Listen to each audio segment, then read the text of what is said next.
Welcome back to Santagato Studios. This past week, we asked you guys to submit your craziest drunk stories. So today, we're going to go through the craziest ones that were submitted. Starting with this one from someone named Jasmine. One night after the bar closed, me and my gay guy friend drunkenly went home with this guy who was very homophobic and said he was a cop. I don't know how you and your gay friend run into a homophobic cop and go, hey, why don't you come back to our place for a couple more drinks? That doesn't seem like the type of house guest you want. When we got to the house, the vibe was off, so I went home while the gay guy friend stayed. Oh, they went to his house. Next day was full of surprises when my friend told me he blew the cop. Saw that coming from a fucking mile away. Not only that, but I was watching the local news and saw that this homophobic cop was actually an escaped prisoner, never going out again. All right, I want to say this. You and your gay friend are horrible at this. Like, how were you tricked? Also, how do you get homophobic cop, but it's actually escaped prisoner? How did he escape prison and have an apartment? How long ago did he escape? Who is this? So this guy blew an escaped prisoner. That's a kind of a cool story, though. I'm not going to lie. Good for you. That's a pretty good night. That's better than any fucking story I've ever had. You know, usually I can tell if people are escaped prisoners or not. This guy duped you. The next one we have here is from Megan. Went to my ex's family's place upstate. I blacked out and climbed into the neighbor's pig pen and cuddled with the pigs. They couldn't get me out. They deemed me an alcoholic after that and decided they didn't like me anymore. Two things. One, this is something I would do. 100%. And also, you can't fault your ex's family for being like, I don't want this fucking crazy pig cuddling drunk bitch around my son.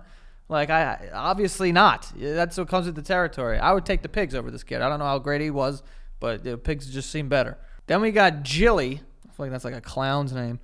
My then boyfriend got so drunk he ordered a pizza while cooking one in the oven and then proceeded to tell me he loved me more than Bin Laden loved terrorism. And it's well documented that Bin Laden loved terrorism, so this guy really loved you. He also was crawling around on his back because his legs weren't working. How do you crawl around on your back? Like a spider? Like backwards like this? I then married him. See, but of course you did.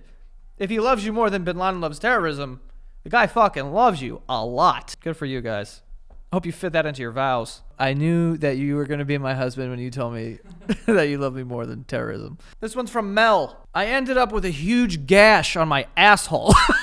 I ended up with a huge gash on my asshole from falling down from bottomless brunch and a man in a monkey mask directly pouring alcohol into my mouth. Where the fuck were you? And is it hard to get a reservation? This actually did happen to me. I didn't get a huge gash on my asshole, but I did fall down.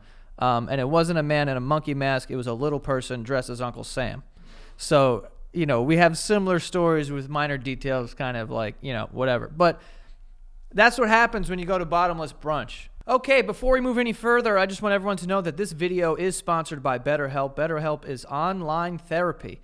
Okay, it's completely customized for you. If you want to talk on the phone, you want to video chat with a therapist, they can hook you up in just under 48 hours. Okay, and they have matched over 3 million people with professionally licensed and vetted therapists, so you can count on that.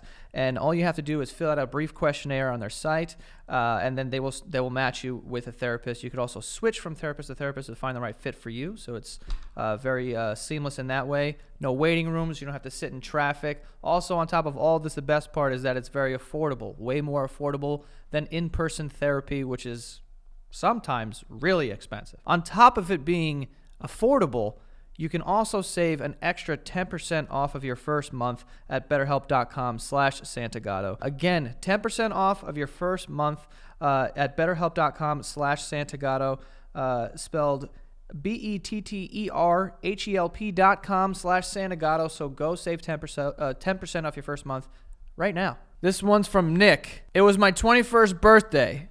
Uh-oh. I went to a bar and wanted and expected a quiet, calm night with a few drinks. Let's just say things got carried away. I ended up drinking so much, I woke up the next morning butt naked, laying next to this girl who was also butt naked, using her ass cheeks as a pillow. I woke up, don't really remember much. I wake up, the girl to see what's going on, and she gets up and she has a penis. Let's just say I haven't been the same since. ... I am a straight male. Well, as a straight male, Nick, you did dabble in some cock, it seems. Who knows what happened? We don't know for sure, but all the symptoms are leading to gay fucking.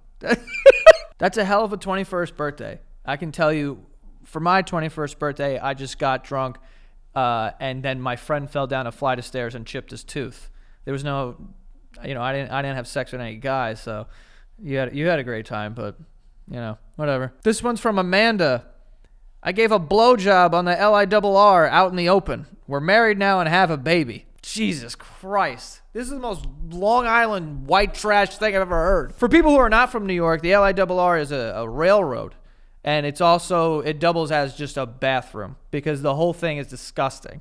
And this girl was sucking her future husband out in the open. Which, you know what? If you're going to suck one out in the open on the train, you better marry him. Honestly, this is when you know you're in love.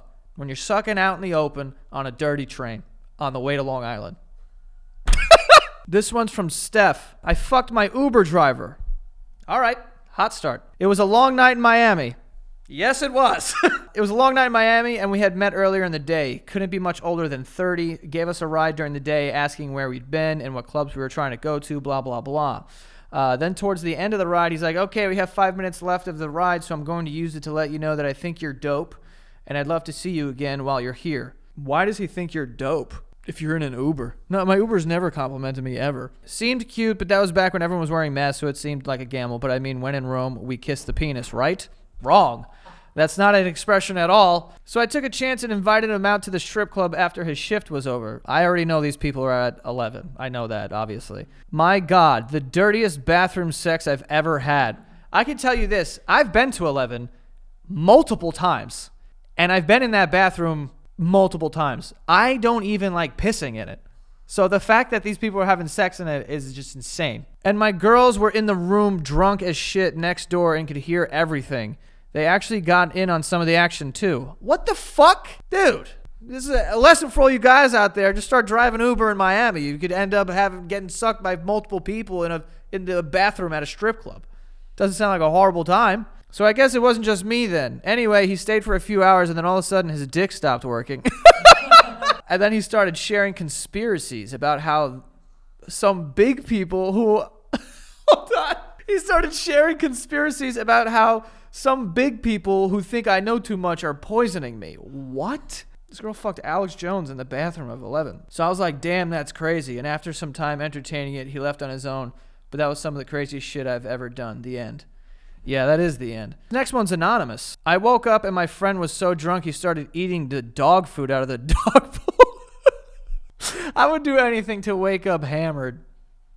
Or to wake up in the middle of the night and my drunk friend is on his hands and knees eating out of the dog bowl. I would do anything for that. This next one is also anonymous. I was smashed at a wedding, and when I was walking back to the accommodation, I fell into a bush. I was trying to climb out, but heard a bit of a noise. Turns out the parents of the bride were having sex next to me. They're divorced. Yeah, dude, that's just called going to a wedding. You know what I mean? Like, even if you're divorced, you're at a wedding, it's like, we have to come together today because of our daughter.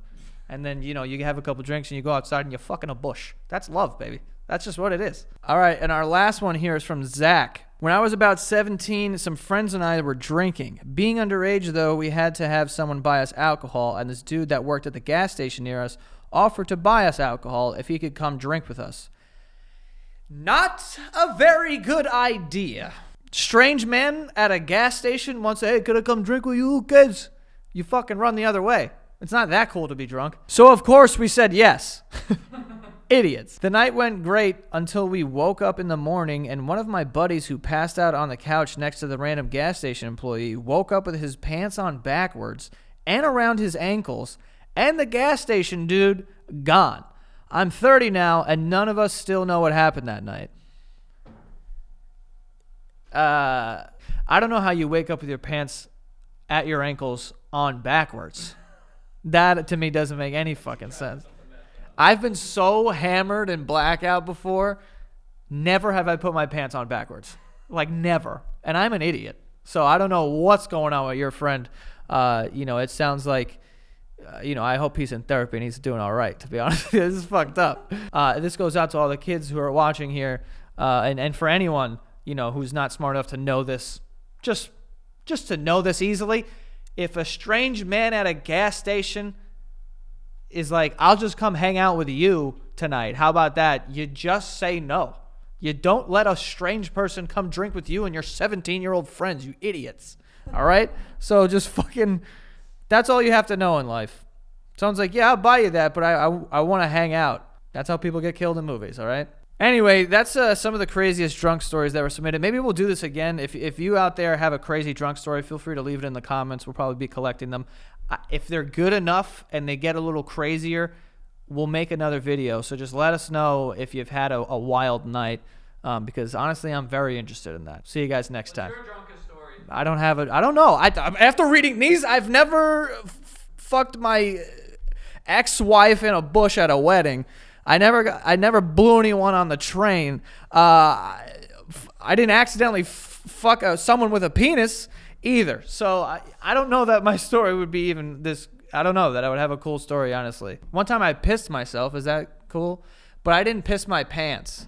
I pissed my whole bathroom. I was going to pee, and then I lost balance, and then it just started going everywhere. Don't forget to subscribe for more videos every single Wednesday, and that is all. We'll see you guys next time.